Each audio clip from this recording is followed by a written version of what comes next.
Question 34 says, triangle ABC and DEF are similar. Find the length of segment EF. So I'm going to go ahead and come over here and I'm going to label segment EF as X. That's what I'm looking for. And because it says they're similar, we know the side lengths have to be proportional. So I'm going to go ahead and color code my two triangles. I'm going to have to set up a proportion between the green triangle and the yellow triangle.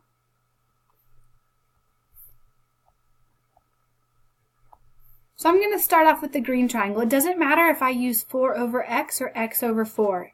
The first one doesn't matter. I'm just going to do 4 over x. What does matter is that I get the corresponding parts of the other triangle. So since I did segment ED on top, ED corresponds to AB, so I need to have AB on top of my fraction. And then since I did EF on bottom, we can come over here. That corresponds to BC. Remember, the last two go with the last two. So 15 would be on the bottom of this fraction. And then from here, we would just cross multiply. 5 times x is 5x. 4 times 15 is 60. Divide by 5. And you will get that your answer is 12.